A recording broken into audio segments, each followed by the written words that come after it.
e trazer um pouco do histórico, né, dessas políticas no mundo e principalmente no Brasil, tá? Então, para a gente começar falando só um pouco da estrutura da aula, então eu vou começar com um breve histórico para a gente entender o que são ações afirmativas, abordar um pouco do conceito, depois falar um pouco do histórico dessas políticas no Brasil, falar da legislação brasileira e de alguns marcos, decisões judiciais e leis que foram fundamentais, né, nesse processo, abordar um pouco da questão dos tipos, das modalidades de ação afirmativa, quem são os possíveis beneficiários, e finalizar falando, né, da pós-graduação, tá? Então, esse é mais ou menos, esses são os temas que eu vou abordar um pouquinho hoje na aula. Primeiro, acho que para a gente começar, é a ideia de pensar no que são ações afirmativas. É muito comum a gente ler na mídia, ver em textos de jornais, etc., confundirem, né, a palavra cota com ação afirmativa. Como eu vou falar um pouco mais adiante, as cotas são apenas uma modalidade de ação afirmativa. A ação afirmativa é realmente o tipo principal, aí é o termo que é utilizado historicamente para a gente falar desse tipo de política.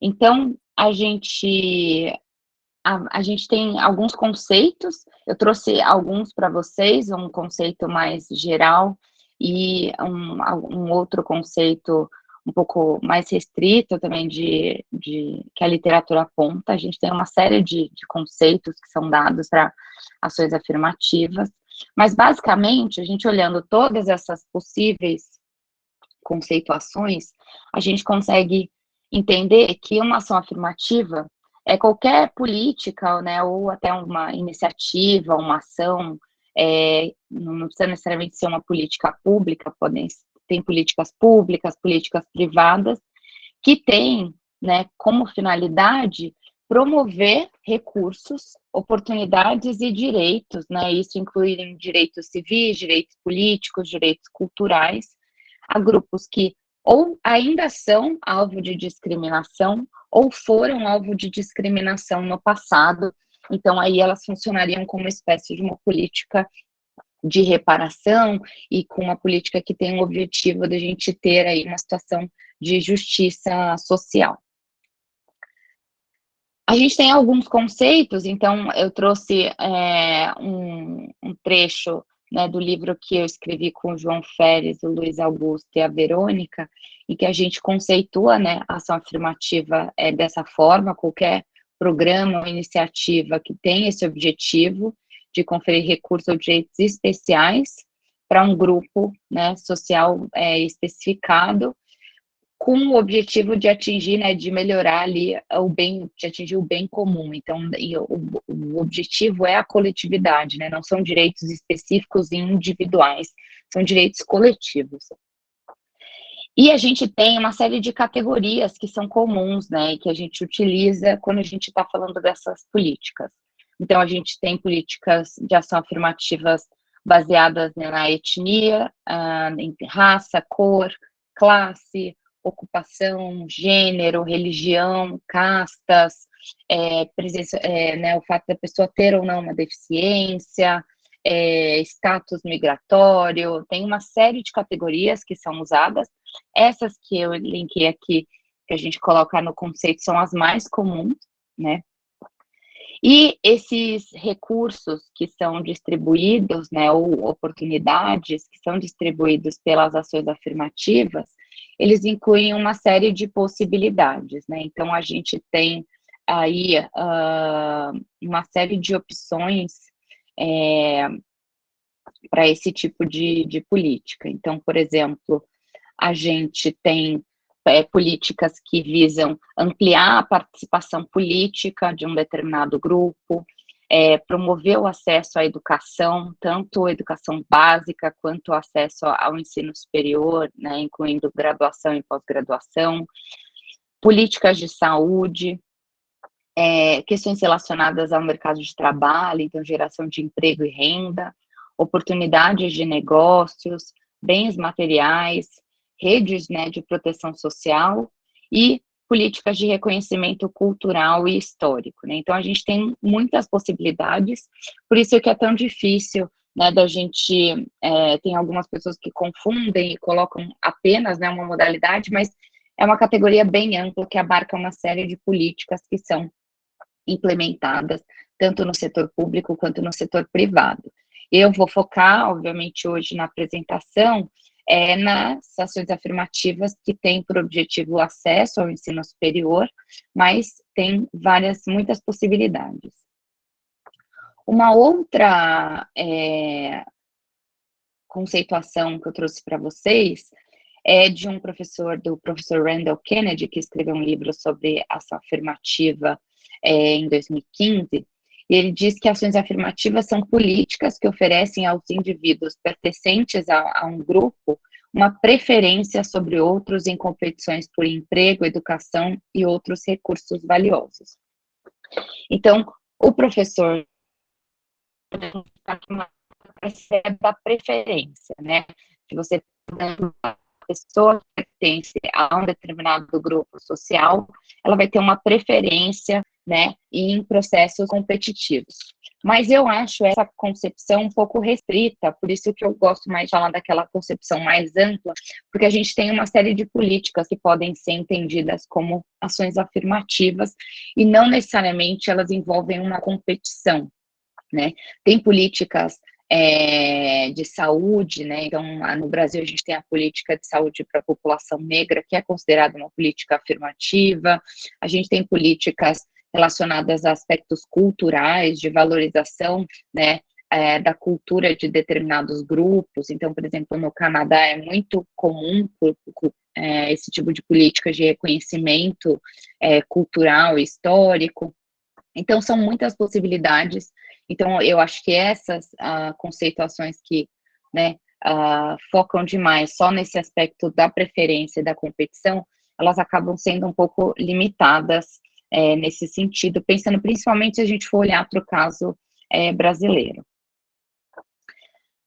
E aí, eu trouxe para vocês um pouco das primeiras experiências, né? É muito comum a gente ouvir, e tem muitos textos que falam que as ações afirmativas surgiram nos Estados Unidos. Mas isso não é na verdade. Por quê?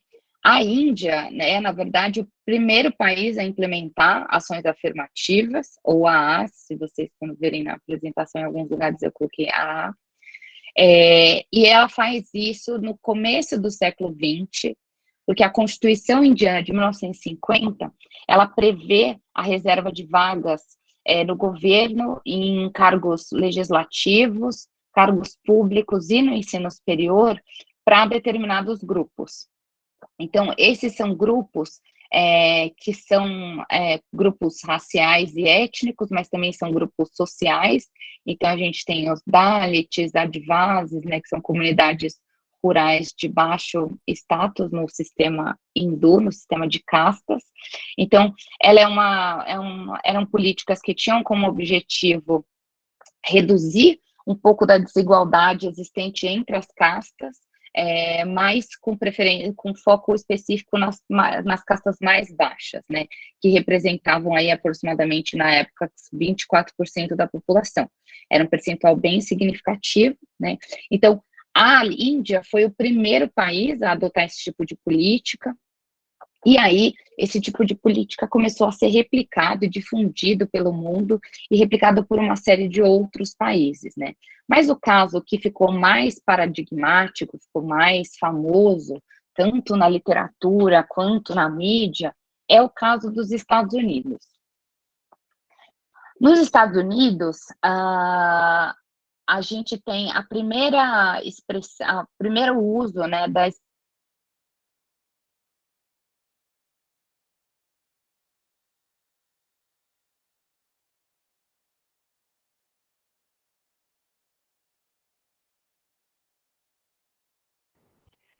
Tá mudo só para mim? Não, ela deu uma queda. Vamos esperar ela voltar.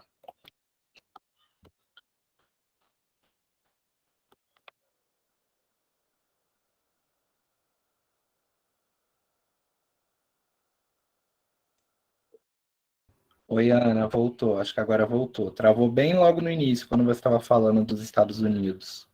Ah, tá bom. Eu ouvi que vocês falaram que estava mudo só para vocês, aí eu parei e vi aqui a minha conexão, acho que ficou um pouco instável, mas vamos lá. Bom, então voltando para falar dos Estados Unidos, então os Estados Unidos é o país que teve o caso que ficou mais famoso, né? É o caso que teve maior repercussão e também que teve, por conta disso, também maior influência na discussão do Brasil.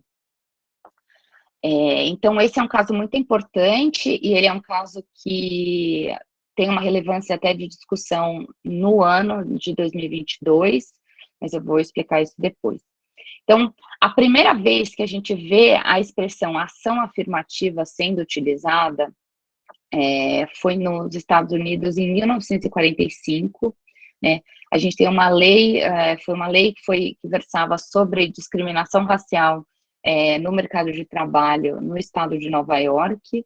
Ela foi publicada e essa foi a primeira lei, né, a falar sobre a questão da ação afirmativa em um contexto nesse sentido, né? Na época, ela tinha realmente um sentido de antidiscriminação, e depois isso foi mudando no sentido dessa ideia de ter preferência, de você ter essa diversidade de pessoas de diferentes gêneros, raça, cores, etc., em determinadas posições.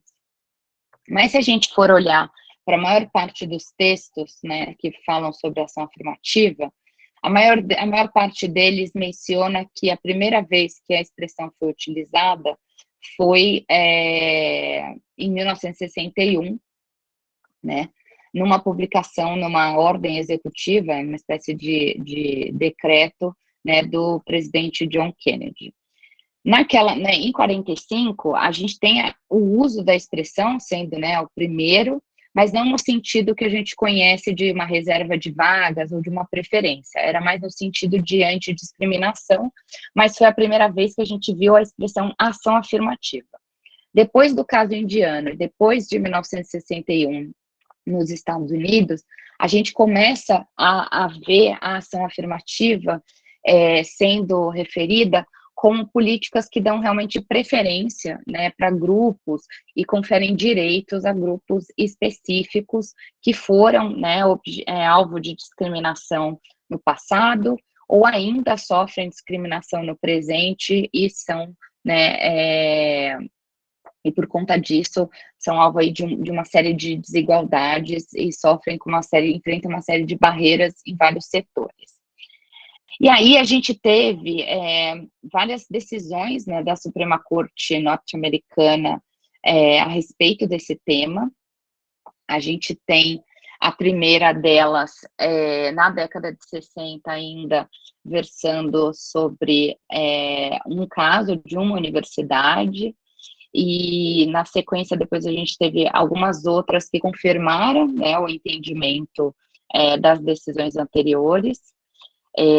E aí a gente teve a mais recente, julgada em 2000 e foi iniciada em 2013, mas ela foi julgada em 2017, e na época a Suprema Corte manteve, né, o entendimento.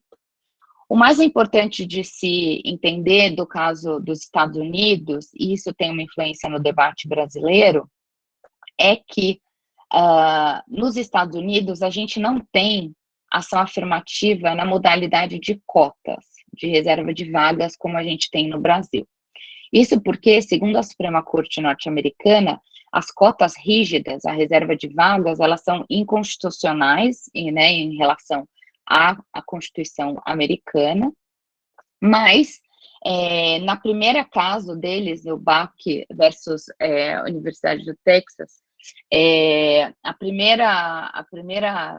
na verdade, a Universidade de Texas, não, Wisconsin.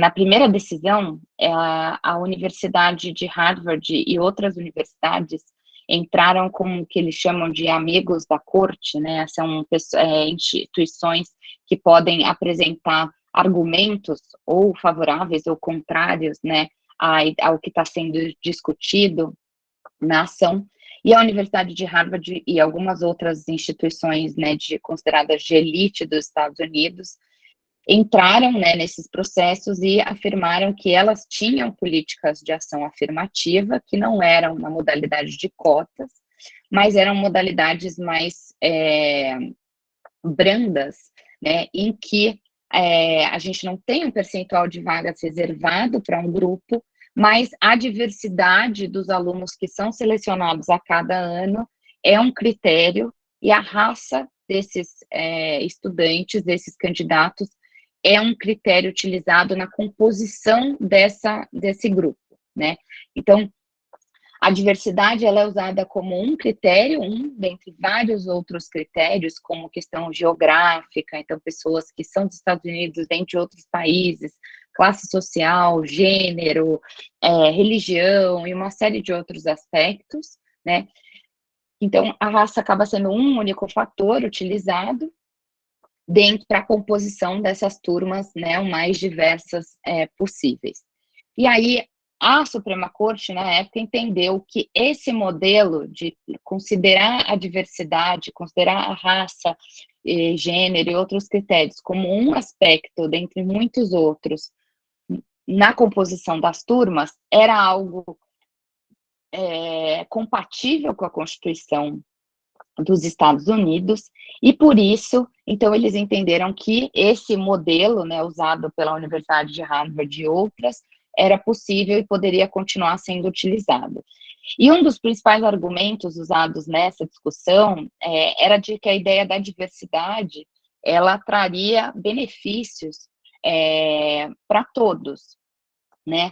Muitas pesquisas estavam mostrando na época que a diversidade era benéfica, então você ter estudantes com diferentes experiências, trajetórias de vida, opiniões diferentes, era positivo para o ambiente educacional, porque você poderia, assim, ter, né, debates mais interessantes, você ter alunos convivendo com pessoas diferentes, e isso ia ser importante não só para a universidade, mas para a experiência, né, e formação desses estudantes.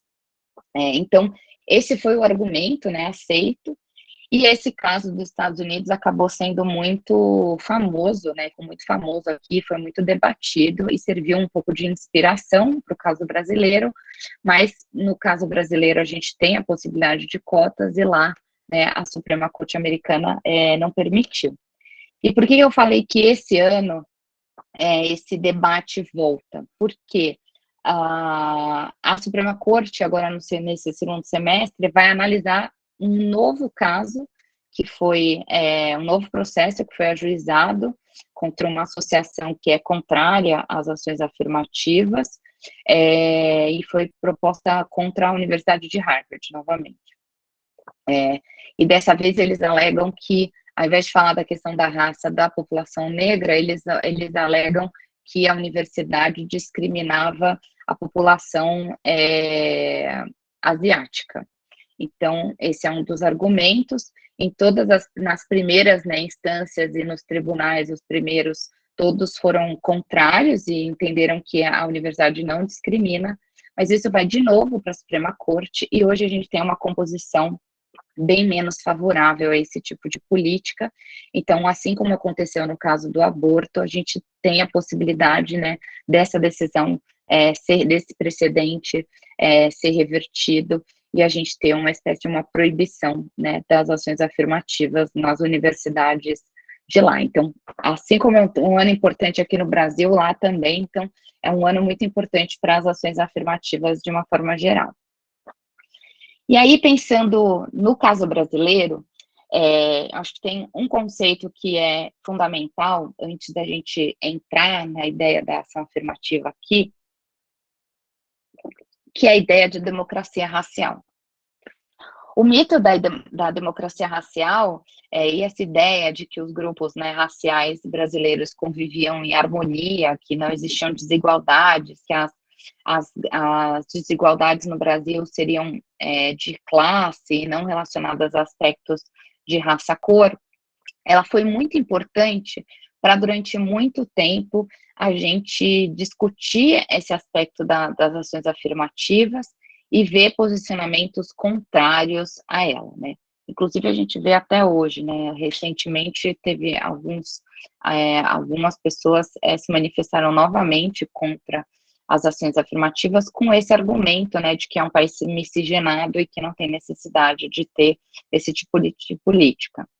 Então, apesar, né, de toda a violência, da escravidão e da colonização, existia, né, esse entendimento de que as divisões existentes no país entre os diferentes grupos raciais tinham sido superadas pela miscigenação, né, que a gente tinha relações muito cordiais e que, por isso, as diferenças eram muito fluidas e a gente não, né, estavam muito mais relacionadas à classe do que à raça. E essa foi uma ideia que ficou muito forte e foi debatida durante muito tempo, né? E prejudicando essa ideia de pensar em políticas de reparação, como, né, a gente já falou um pouco aqui. E aí, só que aí, no final da década de 70, os estudos do Carlos Rosenbaum e do Nelson do Vale Silva, do antigo IUPERJ, no Rio, né, com os estudos sobre mobilidade social desses dois pesquisadores, a gente conseguiu ter evidências, né, de que a gente realmente tinha distinções entre pessoas brancas e não brancas, né, que o termo que eles usam, né, então que mesmo a gente controlando todos os aspectos, todas as evidências pela classe das pessoas, mesmo assim, as pessoas não brancas, nesse caso, pretas e pardas, elas tinham chances de mobilidade social ascendente muito inferiores do que as pessoas brancas.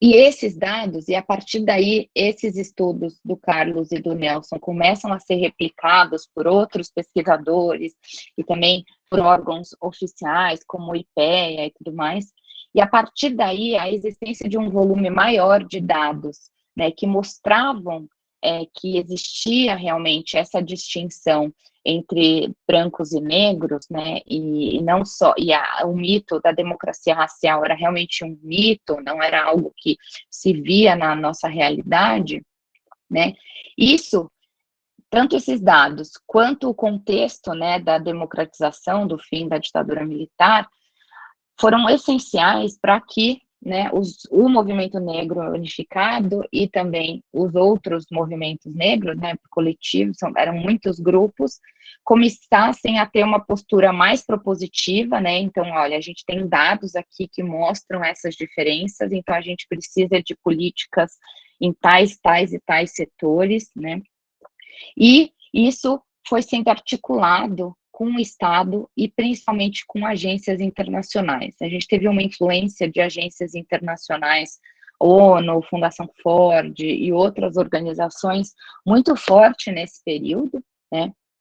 Então, isso fez com que, a partir ali da década de 80, a gente tivesse um debate muito mais intenso a respeito da questão racial e principalmente, né, dessa desigualdade no acesso ao ensino superior. Então, a gente tinha uma série de dados que mostravam, né, que estudantes que tinham familiares que já tinham ensino superior, eles tinham menos chances, né, de ingressar no ensino superior. Então, se você vinha de uma família em que os seus responsáveis já tinham, né, um diploma de graduação, pós-graduação, isso favorecia, né, o seu ingresso no ensino superior, dava mais aquela perspectiva, né, a ideia daquilo ser uma possibilidade, e a questão, né, da classe e raça, isso tudo começou a mostrar que a gente tinha uma participação de estudantes negros muito baixa nas instituições de ensino superior e que eram necessárias políticas para corrigir, né, essas desigualdades.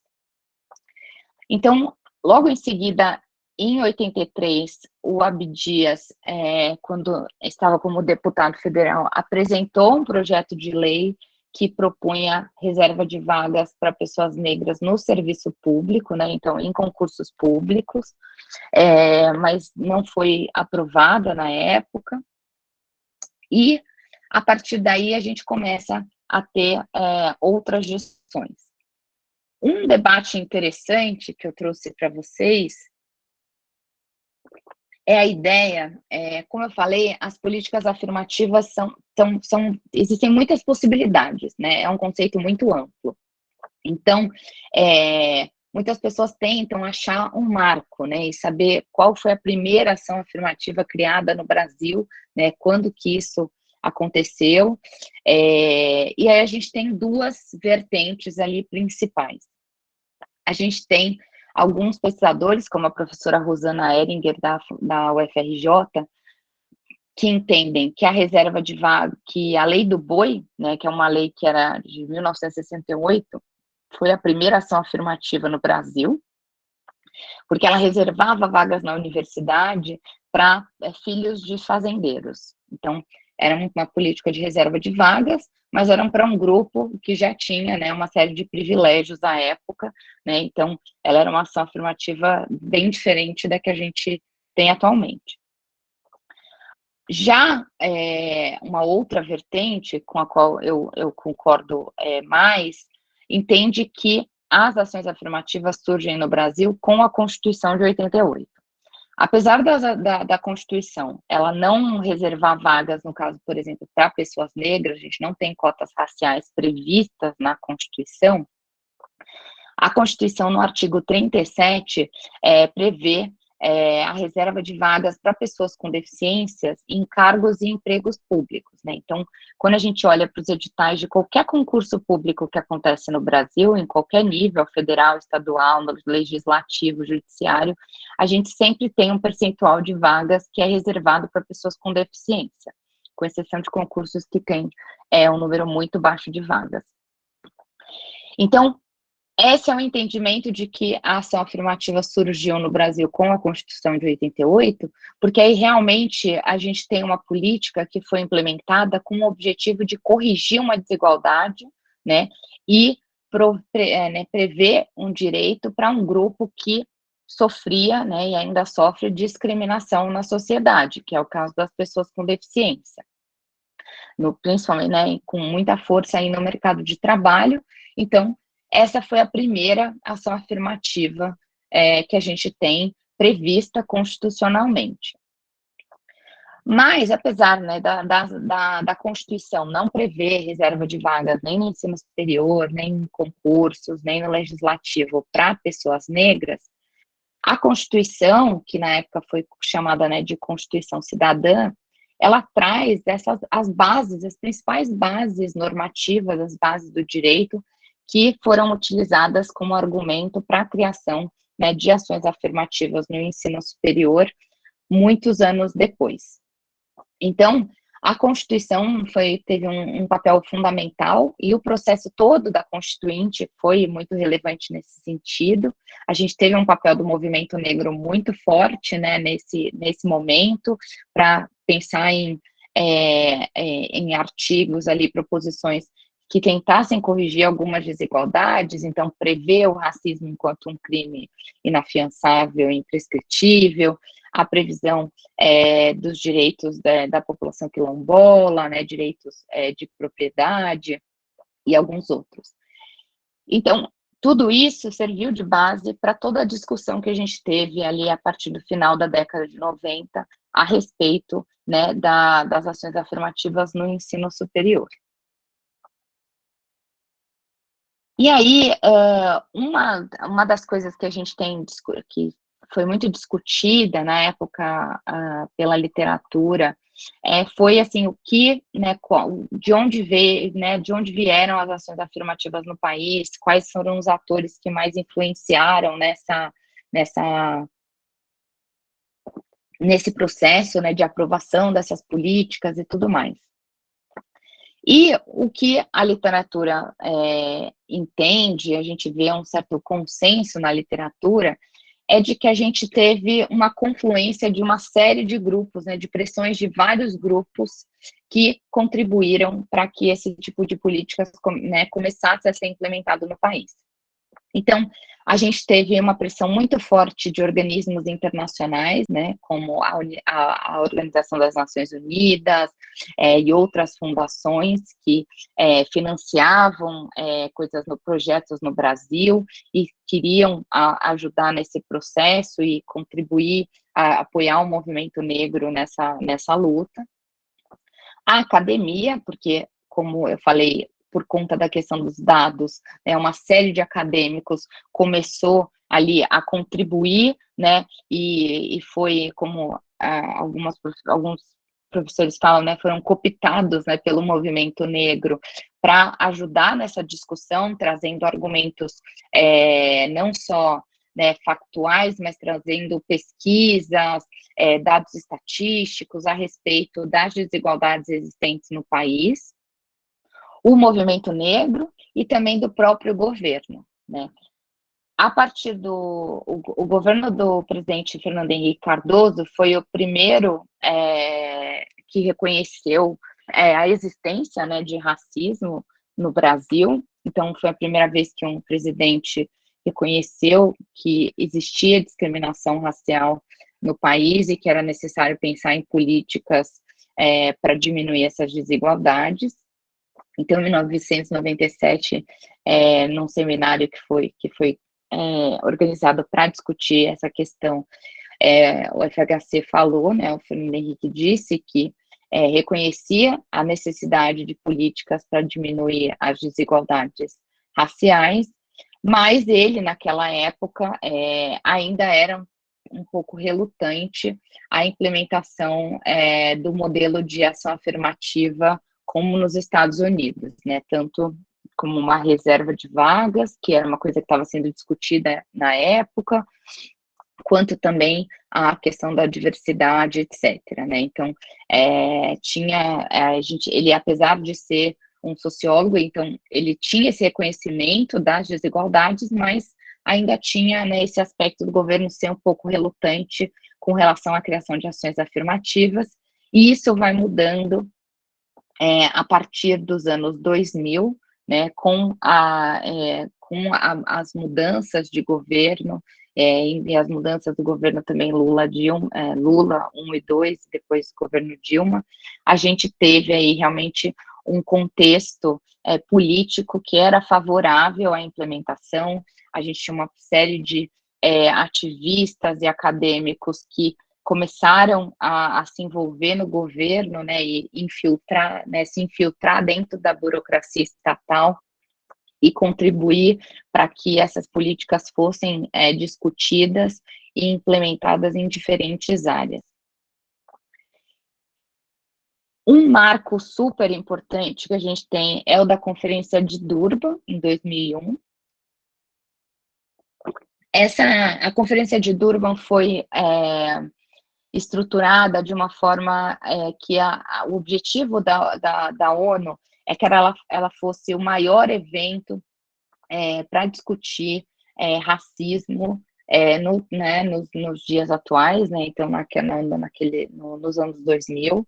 Então, ela foi uma conferência que teve quase 3 anos ali de preparação para a conferência, foram realizados uma série de seminários, formação de grupos de trabalho com representantes de diferentes nações, e também a formação de uma grande rede de organizações não governamentais que, né, tinham como objetivo a missão a luta contra o racismo, a xenofobia e outros tipos de discriminação. Então, essa foi uma conferência fundamental, né, nos preparativos da delegação brasileira para a conferência. Foram elaborados documentos que reconheciam, né, o racismo, a existência do racismo no Brasil, e estabeleciam que eram fundamentais, né, a políticas afirmativas em diferentes áreas eram essenciais para tentar reduzir, né, o racismo, a discriminação e promover, né, mais equidade entre os diferentes grupos raciais no país. Então, essa conferência foi um marco, né, a Declaração de Durban, que foi o resultado da conferência, estabelece essa necessidade, ela foi ratificada pelo Brasil, ela não tornou obrigatória a criação de cotas, mas por ter sido ratificada, era um componente normativo e jurídico que ajudava no embasamento da necessidade e da possibilidade de criar esse tipo de políticas, né, dentro do nosso ordenamento jurídico. Então, a Conferência de Durban teve um papel aí fundamental. E aí, em 2002, a gente tem o primeiro caso, né, de ações afirmativas nas universidades. A Universidade do Estado do Rio de Janeiro, a UERJ, e outras universidades estaduais ali do Rio de Janeiro foram as primeiras a instituir ações afirmativas, usando a modalidade de cotas de reserva de vagas, que eu vou falar um pouco mais para frente, em razão, né, da aprovação de leis estaduais. Então, o Estado do Rio de Janeiro aprovou leis que estabeleciam que todas as universidades mantidas pelo Estado do Rio de Janeiro tinham que ter cotas, né, tinham que reservar vagas nos seus cursos de graduação para pessoas egressas de escolas públicas e para pessoas pretas e pardas, né? Então, essa foi aí a primeira política de ação afirmativa, e uma política que ficou muito, muito famosa. Então, a gente já tem ações afirmativas, se a gente for pensar, há 20 anos, né? Então, a gente já tem 2 décadas dessas políticas sendo implementadas em muitas universidades do país.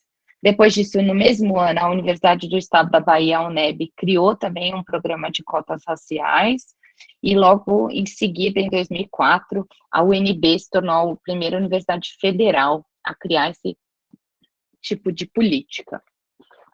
E a partir daí a gente teve um processo aí de difusão dessas políticas pelo país, né? Então, como os estudos do GEMA, do Grupo de Estudos Multidisciplinares de Ação Afirmativa, mostra, a gente começou a ter a implementação dessas políticas em uma série de instituições, principalmente cotas que mesclavam o aspecto racial e o social, então, que favoreciam principalmente estudantes de escolas públicas e alunos pretos, pardos e indígenas, né? E isso aí foi se desenvolvendo ao longo do tempo, durante um período bastante longo, né? Mas aí depois a gente teve alguns marcos importantes. Então, só para resumir alguns desses principais marcos, então, a gente tem lá em 88 a Constituição prevendo a reserva de vagas para pessoas com deficiência.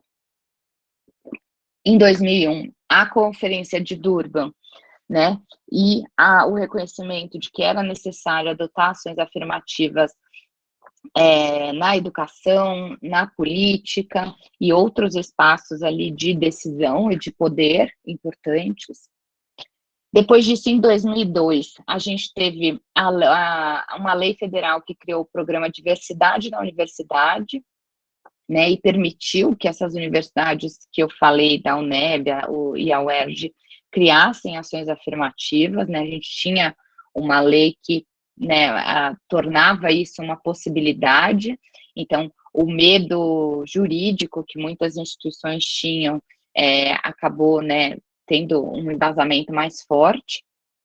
Depois disso, em 2004, a gente teve a criação do programa Universidade para Todos, que foi um programa em que o governo confere, né, concede bolsas em instituições privadas, mas ele tem um recorte também étnico-racial. Então, algumas vagas do ProUni são reservadas para estudantes pretos, pardos e indígenas, né? Então, ela também é considerada uma política afirmativa importante que contribuiu para essa modificação do contexto, né, para essa transformação do ensino superior brasileiro, não só o público, mas também o privado.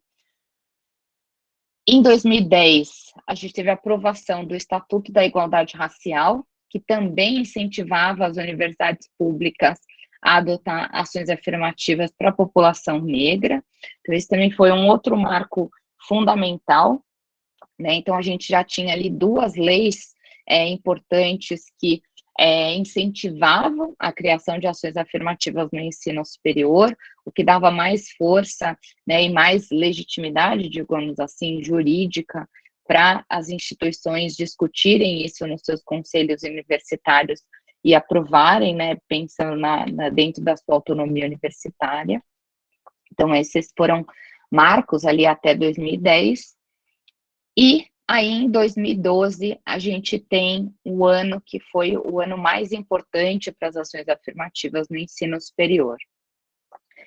Em 2012, o STF julgou a DPF 186, que era a arguição de descumprimento de preceito fundamental, que foi ajuizada pelo DEM, né, o antigo, que hoje é Democratas, e depois era muda de nome, mas na época era o DEM, que propôs essa ação questionando a política de cotas raciais na UNB. E essa foi uma ação muito importante. O STF realizou audiências públicas para discutir o tema, chamou também a participação de amicus curiae, né, que são os que a gente chama de amigos da corte, né, então são organizações não governamentais, centros de pesquisa, e tudo mais, que contribuem com o julgamento e apresentam argumentos para ajudar, né, os ministros a analisar o tema e tomar as suas decisões. E aí uma série de instituições participaram, então a Educafro participou, vários grupos, a OAB se manifestou, grupos de pesquisa importantes de diversas universidades participaram e discutiram o tema. Então, a gente teve um debate muito intenso, e a gente teve uma cobertura, até 2012, a gente tinha uma cobertura midiática bem desfavorável, né? A gente tem tivemos muitos manifestos contra as cotas, muitos editoriais de jornais importantes, como Folha, Estadão, Globo, contrários a esse tipo de política com recorte racial. Inclusive, um dos manifestos foi assinado por uma série de professores e artistas, alguns deles até hoje, né, não se manifestaram para dizer se eles agora mudaram de ideia ou não. Outros se manifestaram publicamente dizendo: erramos e vamos, né, ajudar, contribuir para mudar essa realidade, mas outros ainda não. E a gente, então, tinha uma cobertura midiática muito desfavorável, mas, ao mesmo tempo, a gente teve uma participação dos movimentos sociais muito intensa, né, e da comunidade acadêmica, em conjunto com os movimentos sociais e com grupos de advogados, bem intensa para, né, convencer o Supremo de que as ações afirmativas com recorte étnico-raciais eram constitucionais. Então, em 2012, o STF reconheceu por unanimidade, então todos os ministros entenderam que as políticas de cotas eram compatíveis com a Constituição Federal de 1988. Aí os argumentos são muito variados, né? Então, mas basicamente com essa ideia de justiça social e a necessidade de a gente ter políticas para corrigir essa desigualdade histórica e que se mantém no presente.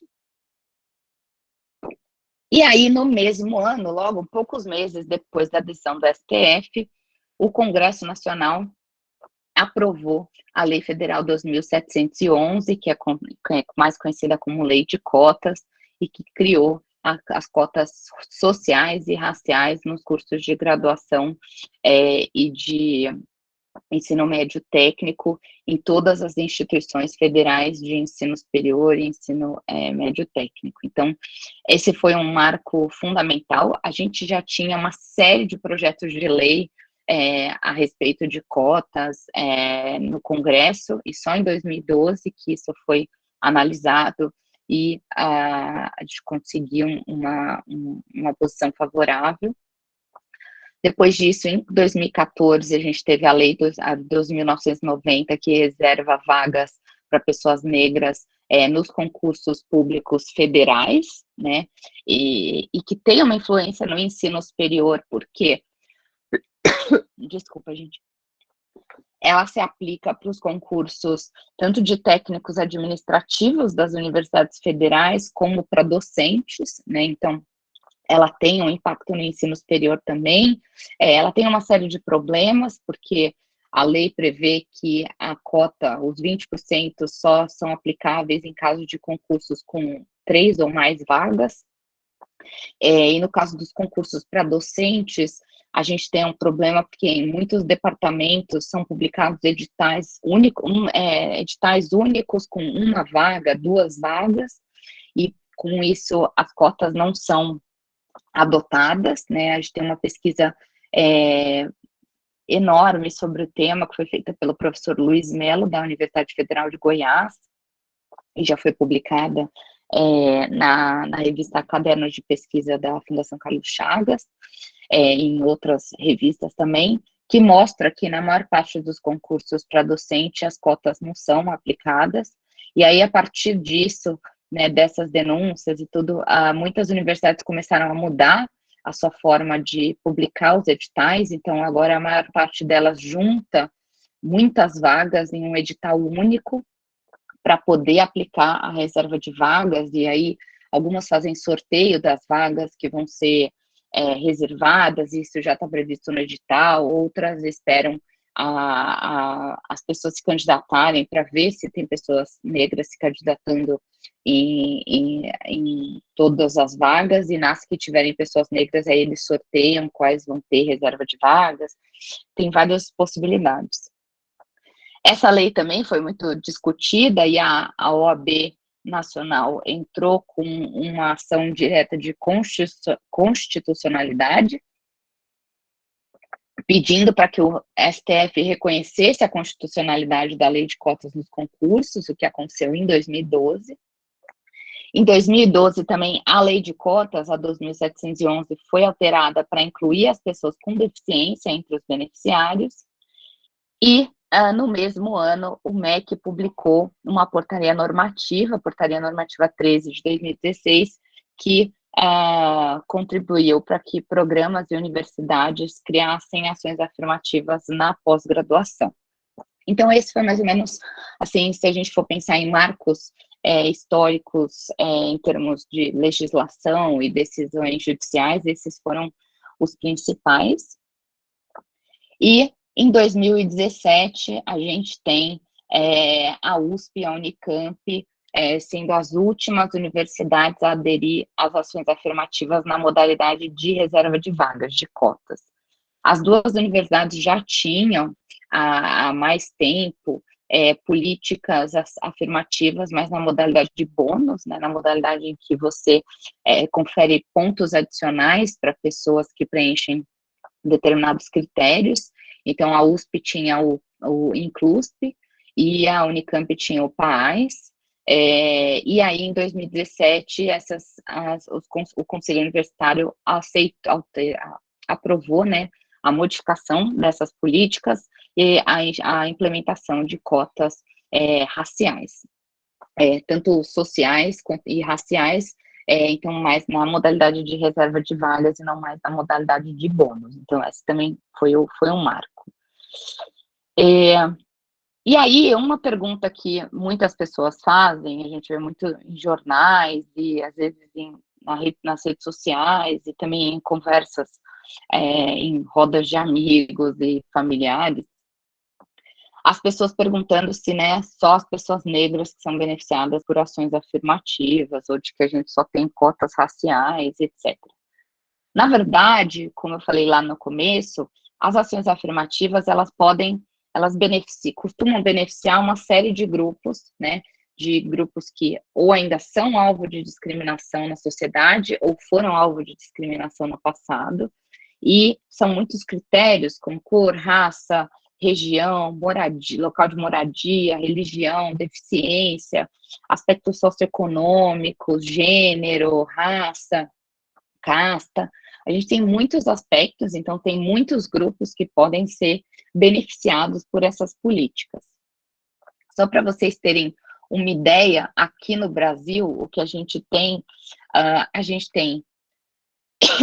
ações afirmativas para estudantes de escolas públicas e de baixa renda, para pessoas com deficiência, pessoas pretas e pardas, pessoas indígenas, quilombolas, para mulheres, se a gente for olhar para o legislativo, e também, agora, olhando na pós-graduação, para pessoas trans, para pessoas em situação de refúgio, né, que eu tenho visto humanitário, e outros grupos, né. Então, a gente tem um espectro bem grande de grupos, né, que sofrem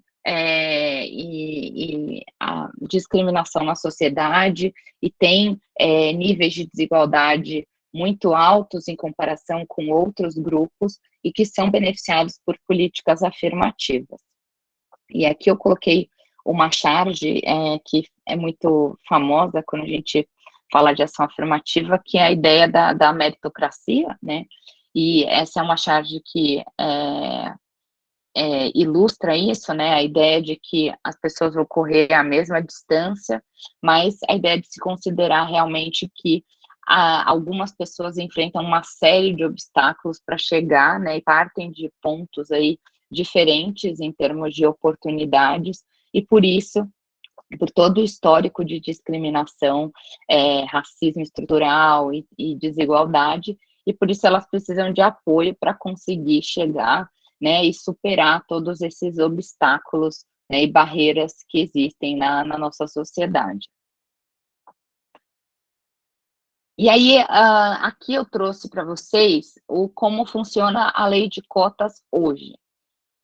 Então, como eu falei, é muito comum, às vezes, a gente ouvir do público, né, em geral, de que a gente tem só cotas raciais no Brasil, que a gente não deveria ter cotas raciais, que a gente tinha que ter cotas sociais também, e as pessoas brancas, pobres, o que acontece com elas? Mas, na verdade, a gente já tem, né, cotas sociais e raciais. A gente tem hoje o primeiro critério, né, de acordo com a Lei 2.711, e que é um critério que é replicado pela maior parte das instituições de ensino superior do país, o primeiro critério é a reserva de vagas para estudantes que concluíram o ensino médio em escolas públicas, municipais, estaduais ou federais. Então, a gente tem, no mínimo, 50% das vagas reservadas para esses estudantes que vêm das escolas públicas. Então, se a gente tem um curso que tem 100 vagas, 50 vão ser reservadas para a escola pública e 50 vão ser para ampla concorrência, para pessoas que estudaram em qualquer uma delas, porque é uma opção. Se você estudou em escola pública e não quer concorrer via ação afirmativa, é uma escolha do candidato, né? É uma escolha sua. Depois, dentro da cota dos alunos de escola pública, a gente tem um outro critério, que é a renda familiar, né? A gente tem 50% dessa metade de vagas reservado para pessoas em que a gente tem uma renda familiar por pessoa inferior a um salário mínimo e meio, e a outra metade para pessoas que estudaram em escola pública e têm qualquer renda. E depois, em cada uma dos critérios de renda, a gente tem reserva para pessoas pretas, pardas, indígenas e outras vagas. Então, a lei de cotas estabelece que a reserva para pretos, pardos e indígenas, ela deve seguir o percentual dessa população no estado em que a universidade está localizada, de acordo com o último censo do IBGE, o que já está bem desatualizado, mas é um percentual para tentar trazer, mesmo pensando que hoje a gente tem processos seletivos nacionais, essa é uma ideia de, pelo menos, garantir que a gente tem um mínimo, né, representativo da população daquele estado. Então, por exemplo, num estado de São Paulo, em que a gente tem 30 e poucos por cento, mais ou menos 35% da população preta ou parda, esse seria o percentual de reserva, né, em cada um dos dois critérios de renda, né? E depois disso, a gente também tem, dentro dos pretos e pardos e dentro das outras vagas, a reserva para estudantes com deficiência. Então, a gente tem tanto vagas para estudantes pretos e pardos sem deficiência, quanto para participados indígenas com deficiência e nas outras vagas para pessoas com deficiência, independentemente da raça, cor ou etnia.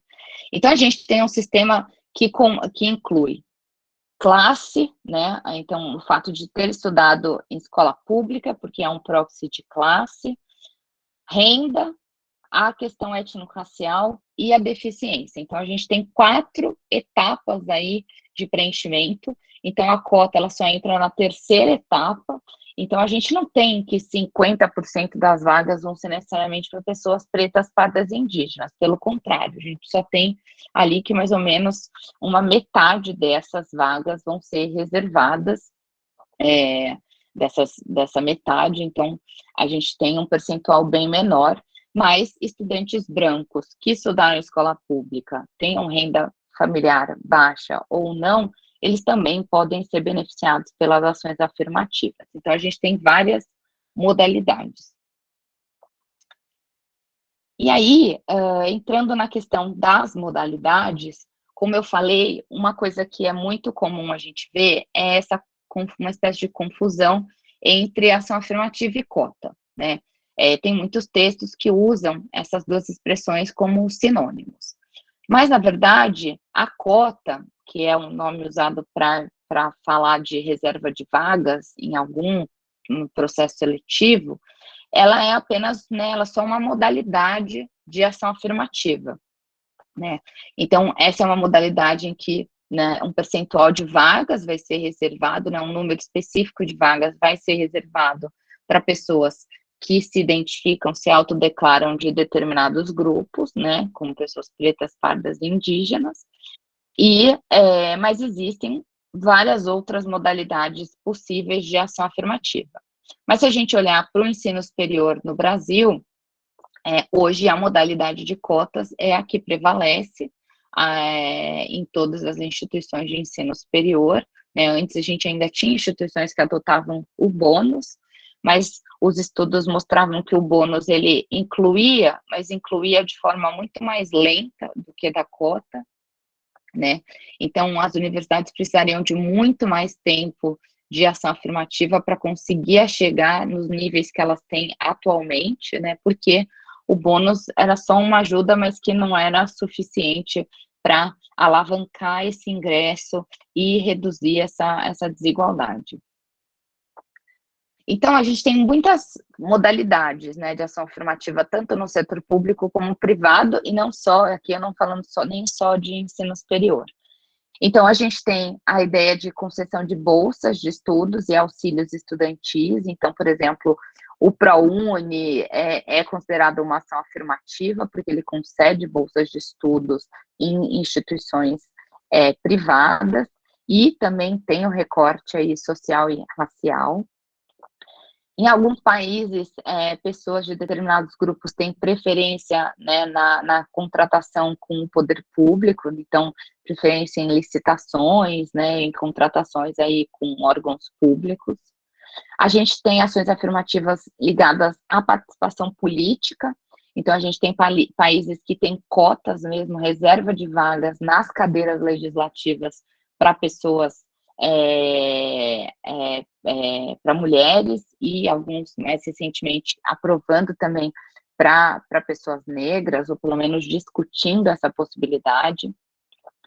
Em serviços de saúde, então, no Brasil, a gente tem a Política Nacional da População Negra, que foi uma política criada ali no governo Lula, e muito em razão do movimento de mulheres, né, tanto de mulheres brancas, mas principalmente de mulheres negras, que lutaram para a criação de políticas específicas para a população negra. Então, a gente também tem a PSIM como uma política afirmativa, o ingresso nas universidades, patrimônio, né, proteção do patrimônio cultural, então tem uma série de leis que protegem o patrimônio, né, e memória, então essa também, e a questão do mercado de trabalho, tanto público, como é o caso da lei dos concursos públicos, quanto também no mercado privado, né, como a gente discutiu na primeira aula, uma série de instituições, agora organizações, têm criado políticas afirmativas, tanto para a contratação focalizada de pessoas negras, de mulheres, pessoas com deficiência, mas também para o auxílio e desenvolvimento desses profissionais no mercado de trabalho. Então, tem instituições que têm criado programas de desenvolvimento específico, né? Então, a gente tem muitas modalidades de ação afirmativa. Então, se alguém falar só em cota, você agora já sabe, né? Todo mundo já sabe que não existe só cota, a gente tem uma série de outras políticas, né, que podem ser consideradas aí ações afirmativas. E essas medidas, elas têm um espectro em termos de rigidez. A gente tem desde formas mais brandas de ações afirmativas, como é o caso dos bônus, né, que eram adotados pelas universidades, e hoje ainda são utilizados nos programas de pós-graduação, principalmente em favor, de mulheres. Medidas relacionadas, por exemplo, à divulgação de vagas específicas para grupos, ou, por exemplo, políticas recentes que têm ajudado na formação de estudantes para concorrer, né, tanto no Enem, então, cursinhos que têm sido criados específicos para a população negra, trans, etc., na pós-graduação também, muitos coletivos, né, de universidades têm criado cursos preparatórios para o processo seletivo, para ajudar as pessoas a pensar em projeto, como que funciona o processo seletivo da universidade, aquele programa de pós-graduação e tudo mais. E as formas mais rígidas, que são, né, as cotas e a reserva de vagas ali para pessoas de determinados grupos, né. E um ponto fundamental de se pensar é que quanto mais rígida é uma política afirmativa, mais debate a gente vai ter a respeito dela e mais resistência ela provoca, porque ela afeta ali, né, todas as pessoas que se sentem eventualmente prejudicadas por ela. Então, ela cria um grupo de pessoas que acaba sendo contrário a elas, porque eles são, né, em tese, prejudicados, e eles, às vezes, se manifestam contrariamente a esse tipo de política. Então, como a gente viu aqui, no Brasil, a gente teve um processo de resistência muito grande relacionado às ações afirmativas, principalmente as com recorte étnico-racial. Depois disso, né, a gente conseguiu a implementação dessas políticas, e isso já há bastante tempo, e agora a gente está tendo um debate parecido com relação à resistência por conta da pós-graduação, como eu vou falar daqui a pouco. E, né, então, na educação, a gente tem as principais modalidades de ação afirmativa: as cotas, as bonificações, criação de vagas complementares, vagas suplementares, vagas adicionais, que são reservadas para determinados grupos, que não deixam de ser uma modalidade de cota, uma reserva de vaga, mas elas não criam tanta inimizade e resistência, porque elas não afetam a ampla concorrência, né?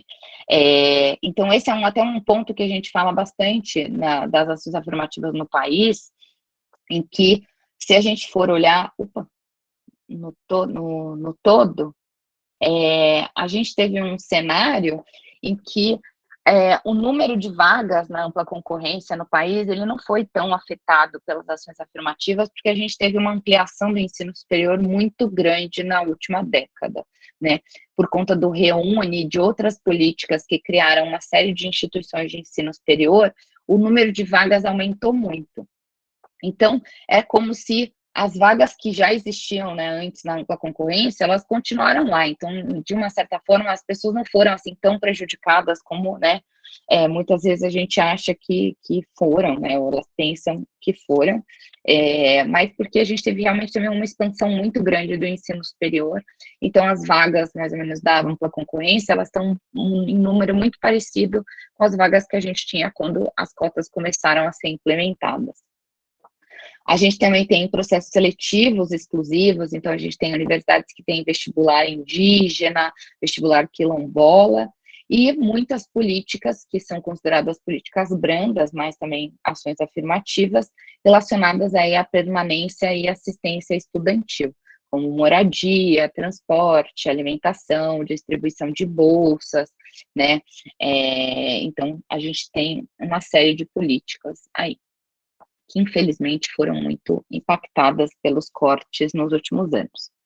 E aí, pensando na lei de cotas, um ponto importante é um debate que a gente vai ter intenso no ano de 2022, é a revisão da lei de cotas.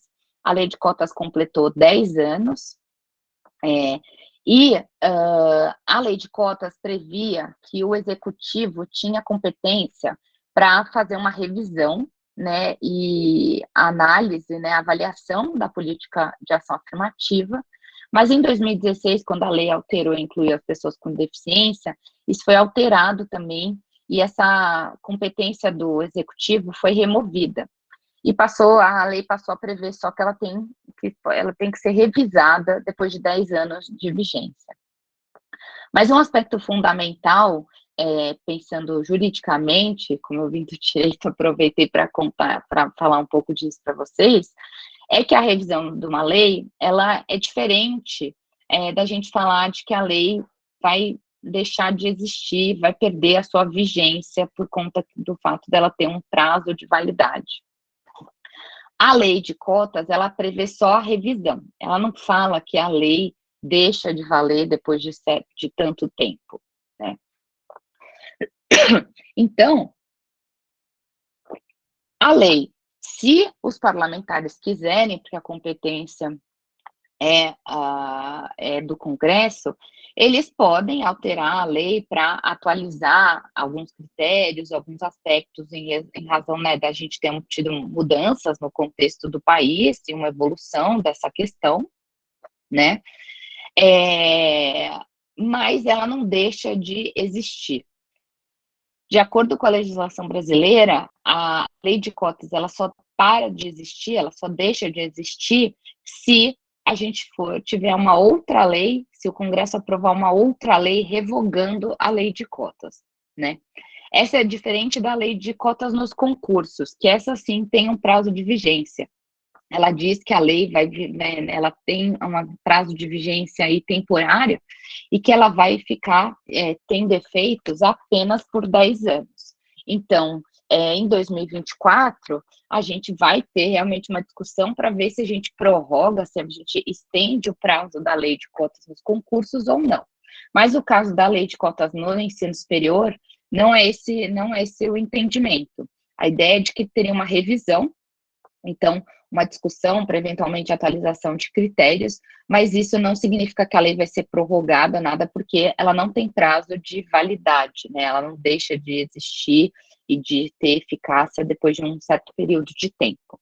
Então, essa é uma discussão que vocês vão ver, que vai ser muito fundamental nesse segundo semestre, talvez no começo do ano que vem, por conta das eleições, talvez esse debate fique para o início de 2023, mas é um debate que já começou e vai ter aí um impacto importante e fundamental a gente, né, manter essas políticas. E aí, entrando no último ponto das ações afirmativas na pós-graduação, a gente tem já há algum tempo, e eu vou trazer um panorama histórico rápido para vocês, políticas, né, de cotas também e outras modalidades também na pós-graduação. E aí a gente tem uma série de argumentos a favor da criação desse tipo de política na pós-graduação.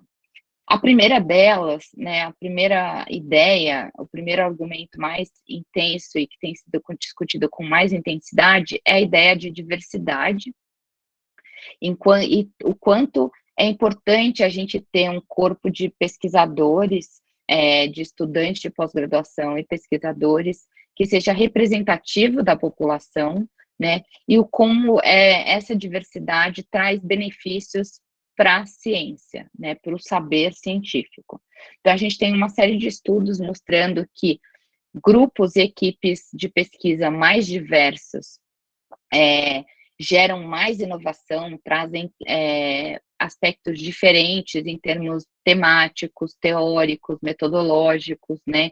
Então, a gente tem a diversidade proporciona que a gente discuta novas epistemologias, novas metodologias, temas que antes eram, às vezes, ignorados pela comunidade acadêmica e que, eventualmente, passam a ser analisados.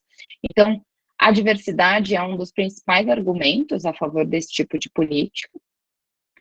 Um outro argumento que tem sido também muito discutido é da necessidade ou não das ações afirmativas na pós, já que a gente tem ações afirmativas na graduação. Mas, nesse ponto, é importante a gente sempre pensar que o processo seletivo para pós-graduação é muito diferente da graduação. A pós tem uma série de etapas, e muitas etapas que são, muitas vezes, excludentes e restritivas para determinados grupos. Então, em muitos programas, existe a exigência, por exemplo, de proficiência em idiomas estrangeiros, 1 ou 2, logo no ingresso, como etapa eliminatória, né? E isso afeta estudantes negros, indígenas, quilombolas e de uma série de outros grupos que enfrentam situações de vulnerabilidade no ensino superior. E porque não basta só a pessoa entrar no ensino superior, se entrar no curso de graduação e as desigualdades vão acabar, né? Depois que as pessoas entram no curso de ensino de graduação, a gente tem desigualdades também, né? As pesquisas mostram que os cotistas têm que conciliar trabalho e educação, e muitas vezes não conseguem se dedicar a atividades de ensino e pesquisa que são valorizadas pelos programas de pós-graduação na seleção, como iniciação científica, iniciação à docência, monitorias, intercâmbios, programa de educação tutorial, PET, e uma série de outros, participação em laboratórios, etc. E a gente tem essa desigualdade, então essas pessoas já chegam numa situação de desvantagem na concorrência por vagas na pós-graduação. Também a ideia de que é importante a gente ter uma elite intelectual com diferentes identidades, a gente não tem só pessoas excepcionais entre as pessoas brancas, a gente tem pessoas muito inteligentes e excepcionais e que têm perguntas e problemas de pesquisa interessantes, né, de diferentes gêneros, raças, classes sociais, e é importante que a gente tenha, né, essa ideia de ter uma elite intelectual que tenha diferentes identidades e seja representativa, e a ideia realmente de justiça social, de ter oportunidades mais equitativas para todos os grupos que compõem a população, né.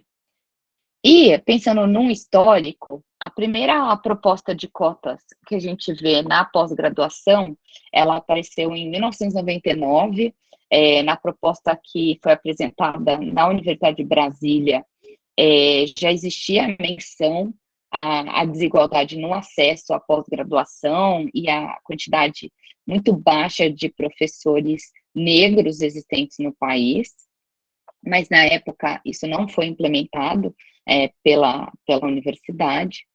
Em 2002, quando a gente tem a criação das cotas na graduação pela UNEB, a gente tem concomitantemente a criação de cotas para negros e indígenas na pós-graduação.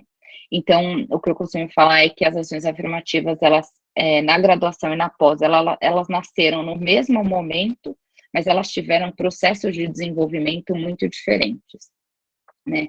Porque a UNEB foi a primeira, mas a UNEB, na época, tinha um número baixo de programas de pós-graduação, e isso passou meio batido, e não era o objetivo, né? Na pesquisa que eu fiz para o meu doutorado, eu entrevistei pessoas do movimento negro, Educafro e outras entidades, e eles falaram que, na época, né, o foco deles era a graduação. Era importante garantir na graduação primeiro, para depois de um certo tempo, e começar, né, na luta pela pós-graduação. Então, na época, essa não era a preocupação. Primeiro, eles precisavam de pessoas, né, mais pessoas negras entrando na graduação e formando aí um corpo, um volume maior de graduados que vão se interessar pela pós-graduação, para depois começar a ter essa demanda por cotas e outras modalidades de ação afirmativa na pós. Nos anos 2000 também a gente teve 2 programas importantes da Fundação Carlos Chagas, né, numa parceria com a Fundação Ford, que são consideradas as primeiras, né, uma das primeiras ações afirmativas na pós-graduação no país. Eram programas que conferiam bolsas de pós-graduação para pessoas pertencentes a determinados grupos, e programas que incentivavam a criação de mestrados, né, em direitos humanos, e fizeram com que algumas faculdades de direito criassem cotas para pessoas negras ali por volta de 2004. Em 2014, a gente tem a primeira lei a respeito do tema, uma lei estadual no Rio de Janeiro, que determinou que todas as universidades estaduais têm que ter cotas para pessoas carentes socioeconomicamente, e aí depois entra um critério étnico-racial. Então, isso vale para todas as universidades mantidas pelo Estado. E em 2016, a gente tem uma portaria normativa 13, que foi emitida pelo MEC, na véspera do impeachment da ex-presidente Dilma Rousseff, que pedia que os programas apresentassem propostas de inclusão de pessoas pretas, pardas, indígenas e com deficiência nos seus programas de pós-graduação. Apesar dessa portaria não ter um caráter obrigatório, ela não obrigava nenhum programa, nenhuma universidade a criar ação afirmativa, esse entendimento acabou sendo feito por muitos programas e muitas universidades entenderam que o MEC estava obrigando elas a criar ação afirmativa na pós, e com isso muitas aprovaram resoluções a respeito do tema. Né? Então essa foi foi o primeiro momento em que o Estado brasileiro, no âmbito federal, incentivou os programas de pós-graduação a implementarem ações afirmativas. Né? Então a gente já tem 6 anos como de ações afirmativas enquanto uma política de Estado, mas assim, não, né, no contexto atual não tão incentivada, mas que na época foi bastante incentivada e serviu de indução dessas políticas. Depois, com os dados que eu coletei em 2018, a gente até o começo de 2018, a gente tinha 737 programas de pós-graduação acadêmicos, então só mestrado e doutorado, de universidades públicas, então sem incluir outras instituições de ensino superior com ação afirmativa. Isso representava 26% ali de todos os programas acadêmicos das universidades públicas. E hoje, né, num levantamento mais atual que eu fiz, até o final de 2021, a gente tem 1.531 programas com ação afirmativa, o que corresponde a 54% de todos os 2.817 programas acadêmicos de universidades públicas. Então, nesse período de mais ou menos 4 anos, a gente teve quase 800 programas aderindo a esse tipo de política, e a maior parte deles fez por conta, né, de resoluções que foram aprovadas pelos conselhos universitários de diversas universidades estaduais e federais. E também... 5 minutos, Ana. Oi? 5 minutinhos. Tudo bem, já está acabando. E depois a gente tem também programas que criaram essas políticas em razão, né, de leis estaduais, como é o caso do Rio de Janeiro e mais recentemente do Piauí. Só para vocês terem uma ideia, a modalidade de cotas é a que prevalece na pós-graduação, seguida de modalidades mistas, como cota mais vagas suplementares, então cota para um grupo e vaga adicional, que se não for preenchida é eliminada para determinados grupos, como indígenas, quilombolas e outros, a cota e o bônus, e só vagas suplementares. E as pessoas pretas, pardas e indígenas são as principais beneficiárias, mas a gente também tem muitos programas beneficiando pessoas com deficiência, quilombolas, trans, povos do campo, pessoas de baixa renda, ciganos, refugiados e outros grupos aí que tem uma diversidade muito grande em termos regionais. E se a gente for olhar para essa distribuição no país, desses 1.500 programas, né, a gente já tem estados em que todos os programas do estado têm, né, acadêmicos de universidades públicas têm ação afirmativa, né, em outros em que o percentual ainda é um pouco baixo, né, ou, né, como é o caso, por exemplo, de São Paulo, que se a gente for ver, eles têm 20%, mas isso tem que ser levado em consideração que São Paulo concentra 1/3 de todos os programas do país. Então, no caso de São Paulo, esse percentual demora muito a subir, porque a gente tem um volume muito grande, né? Historicamente, o estado de São Paulo foi concentrando aí a maior parte dos programas de pós-graduação do país, e o Sudeste, de uma forma geral, também. Então, nessa região, o percentual aí começa, demora bastante para subir, por conta dessa alta concentração, enquanto em outros tem um número muito mais baixo, como Amapá, Acre, Roraima, Rondônia, então, que aí os percentuais já são, Piauí, que os percentuais são mais altos. Então, e para quem tiver interesse em procurar informações sobre os resultados, né, das ações afirmativas na graduação da lei de cotas, eu recomendo bastante o Index da lei de cotas, que foi criado pelo Nexo Políticas Públicas, e que tem informações do consórcio de ações afirmativas, que está avaliando os resultados das ações afirmativas em várias universidades, algumas federais e outras estaduais, e tem resultados muito interessantes, e a maior parte deles já foi publicado lá no Nexo, então recomendo bastante para quem tiver interesse em olhar. São textos curtos e simples, mas são bem legais e trazem dados muito interessantes. E era isso que eu tinha, fico aí à disposição para conversar com vocês e tirar dúvidas. Uau, que aula incrível, né, gente? Acho que serviu para mostrar como as ações afirmativas são complexas e como é falsa essa ideia de que é só para negros, né?